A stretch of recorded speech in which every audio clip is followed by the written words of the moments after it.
YouTube channel and press the bell icon to get the latest updates.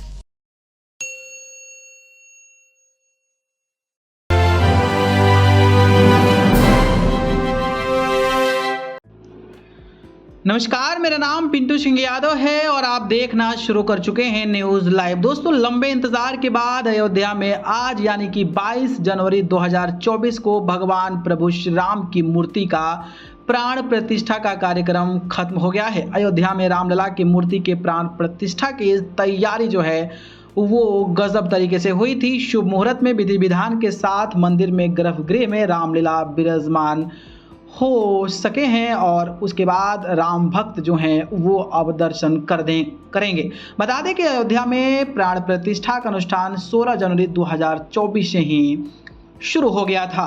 वहीं अगर मैं बात करूं तो अभिजीत मुहूर्त यानी कि दोपहर 12:29 से लेकर 12:30 के बीच अयोध्या के नए मंदिर में भगवान की प्राण प्रतिष्ठा शुरू हुई थी। इस दौरान सबसे पहले भगवान राम को जगाया गया, फिर विशेष मंत्रों का उच्चारण करके भगवान राम को स्नान कराया गया और उनके पूरे विधि विधान से श्रृंगार किया गया। इस तरह से 84 सेकेंड का यह समय प्राण प्रतिष्ठा के लिए काफी खास रहा है।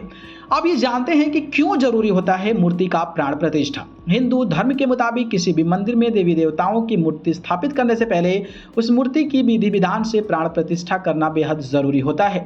प्राण प्रतिष्ठा का मतलब होता है मूर्ति में प्राणों की स्थापना करना या जीवन शक्ति को स्थापित करके किसी भी मूर्ति को देवता के रूप में बदलना। प्राण प्रतिष्ठा के दौरान मंत्रों का उच्चारण और विधि विधान से पूजा करके मूर्ति में प्राण स्थापित किए जाते हैं। किसी भी मूर्ति की प्राण प्रतिष्ठा करते समय कई चरणों से होकर गुजरना पड़ता है। इन सभी चरणों को अधिवास कहा जाता है।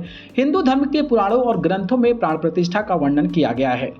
हिंदू धार्मिक ग्रंथों के मुताबिक बिना प्राण प्रतिष्ठा के किसी भी प्रतिमा की पूजा नहीं की जा सकती है। प्राण प्रतिष्ठा से पहले तक प्रतिमा निर्जीव रहती है और प्राण प्रतिष्ठा के बाद ही उसमें जीवन आता है और वह पूजनीय योग्य बन जाती है। क्या है प्राण प्रतिष्ठा का पूरा प्रोसेस? जी हाँ, प्राण प्रतिष्ठा के दौरान कई चरण होते हैं जिसमें अधिवास कहा जाता है। अधिवास वह प्रक्रिया है जिसमें मूर्ति को विभिन्न चीजों में डुबाया जाता है। इस प्रक्रिया के तहत मूर्ति को पहले पानी में रखा जाता है और फिर मूर्ति को अनाज में रखा जाता है। इसके बाद मूर्ति को फलों में रखा जाता है और फिर इसे औषधि, केसर और फिर घी में रखा जाता है। इस प्रक्रिया के बाद मूर्ति को विधि विधान के साथ स्नान कराया जाता है। इस दौरान अलग अलग सामग्रियों से मूर्तियों को स्नान और अभिषेक किया जाता है।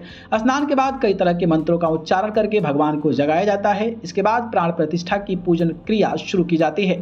पूजा के वक्त मूर्ति का मुख पूर्व दिशा में रखा जाता है और इसके बाद सभी देवी देवताओं का आह्वान करके उन्हें इस शुभ कार्य में शामिल करने के लिए आमंत्रित किया जाता है और इस दौरान मंत्रों का उच्चारण किया जाता है। इसके बाद पूजन की सभी क्रियाएं की जाती है। इस दौरान भगवान को नए वस्त्र पहनाए जाते हैं और उनका श्रृंगार किया जाता है। प्राण प्रतिष्ठा के बाद मूर्ति को आईना दिखाया जाता है। माना जाता है कि भगवान की आंखों में इतना तेज होता है, उसका तेज सिर्फ भगवान खुद की सहन करते हैं। अंत में आरती अर्चना कर लोगों में प्रसाद वितरित किया जाता है। तो ये पूरा का पूरा प्रोसेस होता है। कई लोग जानना चाहते थे कि प्राण प्रतिष्ठा होता क्या है, तो मुझे लगा कि इस पर एक जानकारी आप सभी को दे देनी चाहिए। बाकी जानकारी कैसी लगी कमेंट बॉक्स में जरूर बताइएगा। धन्यवाद।